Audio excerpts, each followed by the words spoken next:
آج ہم ایک ایسے روحانی خزانے کی بات کرنے والے ہیں جو صدیوں سے لوگوں کے دلوں کو روشن کرتا آیا ہے۔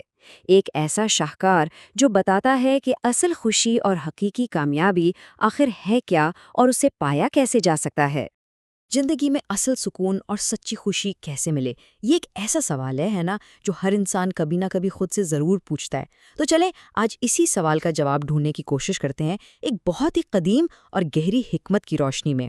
پوری انسانی تاریخ کو اگر دیکھیں تو یہ سعادت یعنی حقیقی خوشی کی تلاش کی ہی کہانی ہے، اور یہ وہ چیز ہے جو صرف باہر کی چیزوں سے، پیسے سے یا کامیابی سے نہیں ملتی۔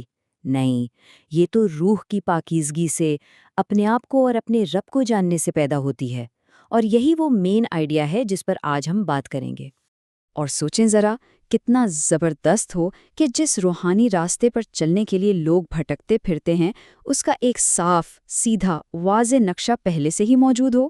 بس ضرورت اس بات کی ہے کہ ہم اس پر چلنا شروع کر دیں۔ تو یہ راستہ دکھایا کس نے، یہ نقشہ بنایا کس نے؟ اس کے معمار ہیں حجت الاسلام امام ابو حامد الغزالی رحمۃ اللہ علیہ۔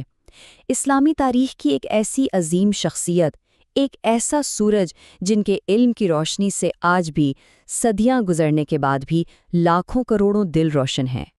اور ان کی اسی رہنمائی کا نام ہے کیمیائے سعادت۔ کیا خوبصورت نام ہے، یعنی خوشی بنانے کا، خوشی کشید کرنے کا فارمولا۔ اصل میں یہ کتاب امام غزالی کی ایک بہت بڑی اور مشہور عربی کتاب احیاء علوم الدین کا فارسی خلاصہ ہے۔ لیکن یہ صرف خلاصہ نہیں، یہ اپنے آپ میں روح کو سنوارنے کے لیے ایک مکمل گائیڈ بک ہے۔ تو ٹھیک ہے، چلے اب ذرا اس کتاب کے اندر جھانکتے ہیں اور دیکھتے ہیں کہ اس میں حکمت کے کون کون سے خزانے چھپے ہوئے ہیں، کیونکہ سچ پوچھے تو یہ صرف ایک کتاب نہیں، یہ تو ہماری روح کے لیے ایک آئینے کی طرح ہے۔ امام غزالی کہتے ہیں کہ ساری روحانی ترقی کی بنیاد صرف 4 چیزوں کو سمجھنے پر ہے۔ سب سے پہلے خود کو جاننا کہ میں کون ہوں، پھر اپنے خدا کو پہچاننا، تیسرا اس دنیا کی حقیقت کو سمجھنا کہ یہ ہمیشہ رہنے کی جگہ نہیں ہے، اور چوتھا آخرت کو جاننا جو اصل اور ہمیشہ کی زندگی ہے۔ ان کے بغیر وہ کہتے ہیں اصل تبدیلی آ ہی نہیں سکتی۔ اور پتہ ہے اس علم کی سب سے خاص بات کیا ہے؟ یہ صرف تھیوری نہیں ہے، صرف باتیں نہیں ہیں، بلکہ یہ ایک پریکٹیکل روڈ میپ ہے۔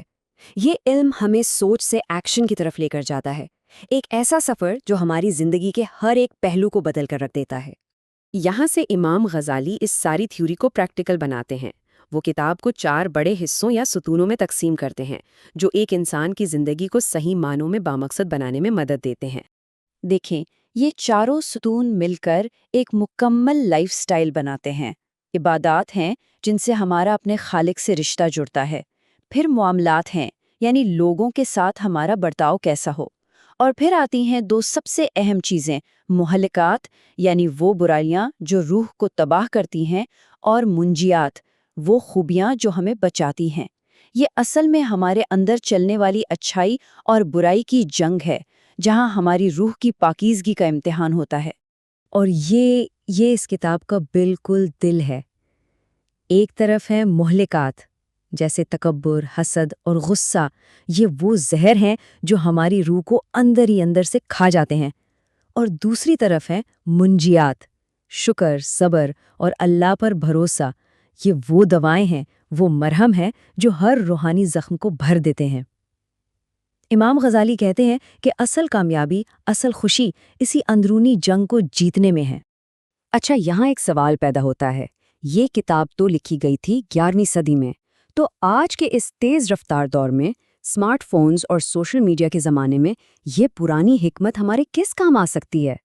تو جناب، خوشخبری یہ ہے کہ ٹیکنالوجی نے اس مشکل کو بھی آسان کر دیا ہے۔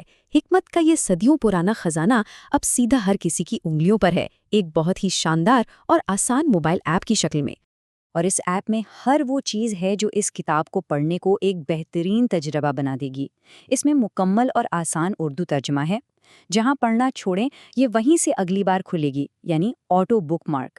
کسی بھی لفظ یا موضوع کو فوراً ڈھونڈنے کے لیے ایک پاورفل سرچ کا آپشن ہے۔ پوری کتاب کی فہرست موجود ہے تاکہ آپ آسانی سے کہیں بھی پہنچ سکیں۔ ڈیزائن بہت سادہ اور خوبصورت ہے، اور سب سے اچھی بات، اسے پڑھنے کے لیے انٹرنیٹ کی بھی ضرورت نہیں۔ کہیں بھی کسی بھی وقت پڑھیں، یہ سمجھیں کہ یہ روحانی سفر پر آپ کا ایک ڈیجیٹل دوست ہے۔ اور ہاں، یہ ایپ اینڈرائیڈ اور iOS دونوں طرح کے فونز کے لیے موجود ہے تاکہ کوئی بھی اس علم کے سمندر سے فائدہ اٹھانے سے محروم نہ رہے۔ تو بات کا خلاصہ کیا ہوا؟ یہی کہ اصل کیمیا باہر کی دنیا کو سونا بنانا نہیں، بلکہ اپنے اندر کی دنیا کو، اپنے باطن کو سونا بنانا ہے۔ امام غزالی کا یہی پیغام ہے جو ہمیں اپنے اندر جھانکنے اور خود کو سنوارنے کی دعوت دیتا ہے۔ تو اب آخر میں سوال صرف ایک ہی بچتا ہے، اور وہ سوال ہم سب کو اپنے آپ سے پوچھنا ہے۔ کیا ہم اس روحانی سفر پر نکلنے کے لیے تیار ہیں؟ کیا ہم اپنے اندر کی دنیا کو بدلنے کے لیے تیار ہیں تاکہ ہمیں وہ حقیقی خوشی اور سکون مل سکے جس کی ہم سب کو تلاش ہے؟